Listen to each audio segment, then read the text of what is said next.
Well, with me on the set tonight is none other than Honorable Fred Ebil Ebil. Well, you do understand, once a honorable, you remain a honorable. Thanks for joining me. Nice to see you, Timo. Thank you for inviting me. The issue at hand is about last evening, Peter Ochieng was thrown out, who was whom I would regard who has been the incumbent. Do you mind telling us the grounds upon which Justice Wilson Musene got rid of Peter Ochieng?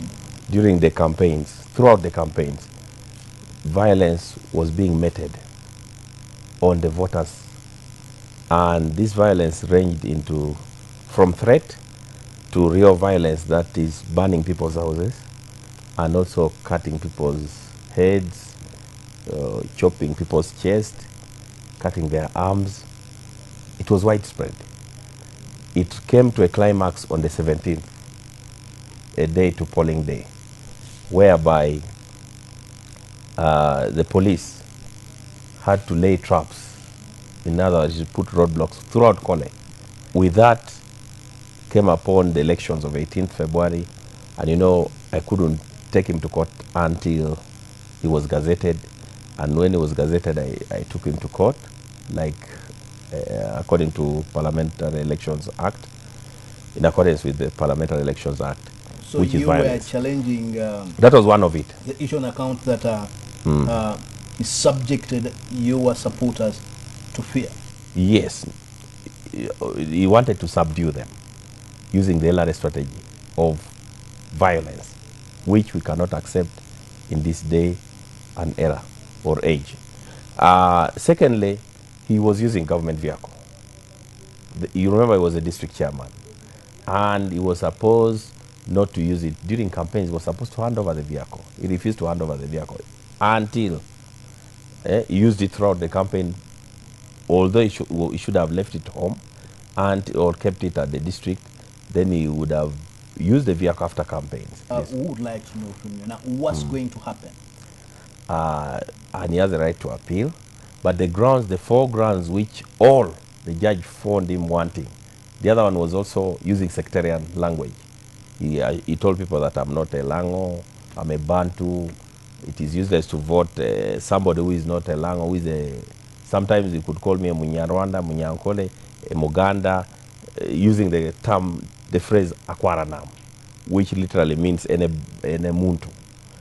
And he said that if you vote for him, he will go and develop his area, their home area, which is not in Lango. So he's going to Buganda or somewhere else to develop. So you'll not benefit from it. So with that also the judge found it using sectarian language and also being opportunistic. And he was doing it throughout the campaign. He was warned. That one he was warned by the OC in charge of political crimes in a meeting of all candidates in Kole district, but he refused. Are we seeing you vying for that seat again?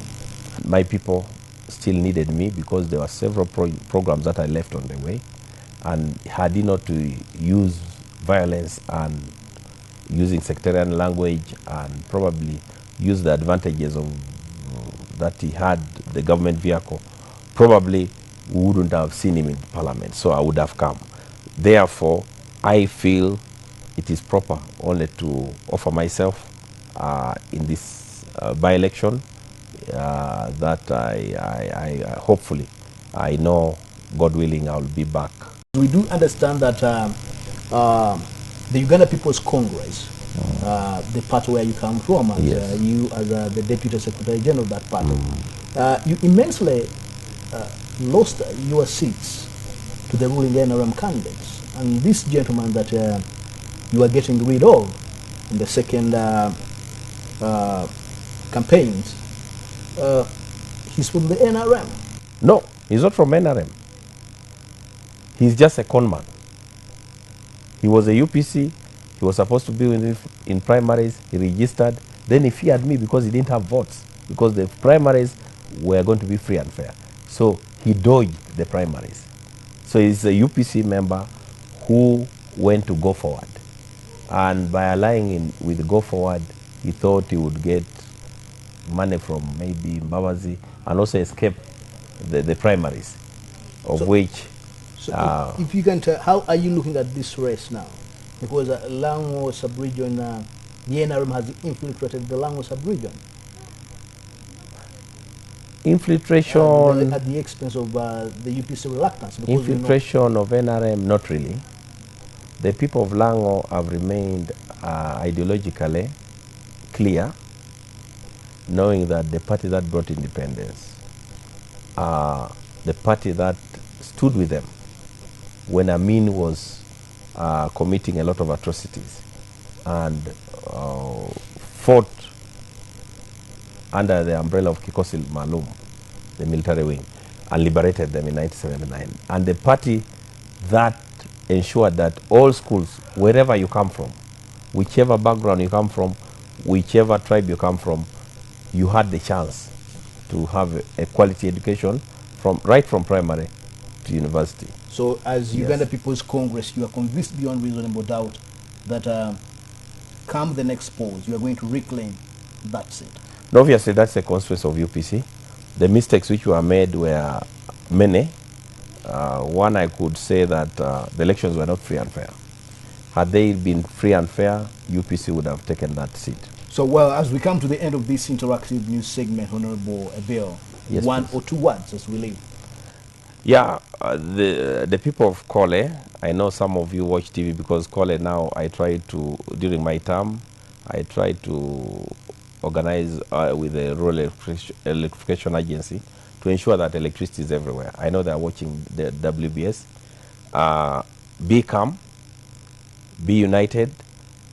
Remember that the way we had our campaign, the peaceful way we had our campaign, that's the campaign that I need, the campaign which we believe that all of us are equal. We are stronger when we are united, and we are better off when we know that whatever tribe, whatever clan we come from, our future is always one. Well, thanks, Honorable Fred Ebil, for joining me on this interactive news segment where we discuss issues that affect the people. Thank you very much. Thank you.